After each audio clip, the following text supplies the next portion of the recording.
As you grow, you'll notice changes in how you look and feel. These changes are part of a stage in your life called puberty. You may be starting to experience some of these changes now, or you may not. Everyone is different, so don't worry if your friends seem to be growing more quickly than you. It doesn't matter when you start, your body will decide when the time is right. Puberty usually starts between the ages of 9 and 14 and lasts for a few years. You'll know that you're starting to go through puberty when you suddenly begin to grow taller and your body grows into a more womanly shape. Physical changes in puberty: menstruation, feminine protection, cramps, emotional changes, personal hygiene, nutrition, personal safety. What happens first? Breast buds appear. As the breast buds appear, the nipples become raised and this area may be tender. Pubic hair in private places. Fine straight hairs start growing close to the labia. Height and weight increase rapidly. You may experience growth spurts and changes in weight. Weight gain is normal as your body begins to grow and mature. Make sure you practice healthy eating habits to keep your weight at a healthy level. Hips widen. Your hips may start to widen in relation to the waist, giving a more rounded, softer shape. The vaginal discharge. Your vagina begins secreting a clear, whitish fluid called vaginal discharge. Menstruation may occur. Menstruations start for some girls. This usually occurs about 2.5 years after breast buds and body hair appear. Menstruation is part of the female reproductive process when a woman's body prepares for a possible pregnancy. The average cycle is 28 days long, approximately 1 month, but this varies from person to person, and even from period to period.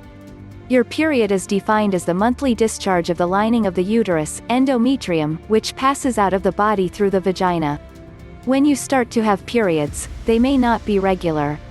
After your first period, the next one might be 2 or 3 months later, and it might last 1 day or 10.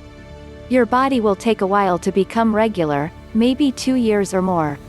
The average woman loses about 16 to 18 teaspoons of menstrual fluid during her period, but only about 7 teaspoons of it are blood. Your body contains more than 5 quarts of blood, so it doesn't miss the little bit you lose during a period.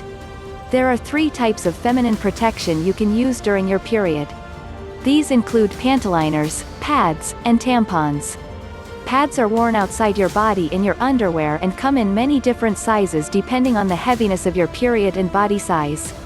Pantyliners are smaller and thinner than pads and good to use when your period is light or as a backup in your underwear if you wear tampons. Tampons are held in place by the walls of your vagina and expand as they absorb your menstrual flow.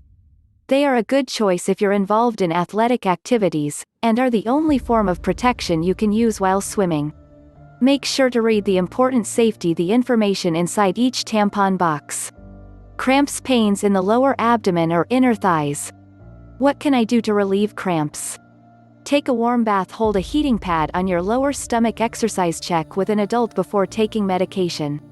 During puberty, you may become more emotional and react more strongly than you did before, regardless of whether it's a school or peer-related issue. These wide emotional swings are caused by hormones. Mood swings and feelings are all a normal part of growing up. Don't be afraid to talk to a parent, teacher, school nurse, or other trusted adult if you are feeling overwhelmed or need help. Advice. As a preteen, you may also experience a change in self-confidence as your body grows. This growth can occur faster or slower than your peers, often causing you to feel awkward or embarrassed. During puberty, your sweat glands begin to produce more sweat. Body odor occurs when bacteria that live on the skin act on the sweat produced by these glands. To control body odor, the first step is to bathe daily with soap and water. This removes dirt and oil from the skin and reduces the bacteria that can lead to body odor. Make sure to shampoo your hair regularly too, from root to tip, to remove excess oil and keep it feeling clean and fresh. The second step is to use deodorant antiperspirant. The deodorant helps you smell good. Antiperspirant reduces perspiration and underarm wetness and helps prevent body odor before it starts.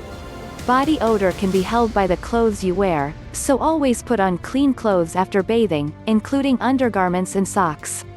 If you are in sports, it is especially important to bathe, use deodorant, and change clothes after your practice or game. During puberty, oil glands in your skin become more active and produce excess amounts of an oily substance called sebum. Acne pimples forms when the skin's pores become blocked with dead skin cells and sebum. Bacteria can then develop in the clogged pore and cause a pimple. To help prevent acne, cleanse your face twice a day with medicated acne wash or cleanser. 90% of young people get acne at some point in time, so don't be alarmed or feel like you are the only one. To prevent scarring, don't squeeze or pick at pimples, and be patient. Don't expect acne to disappear overnight.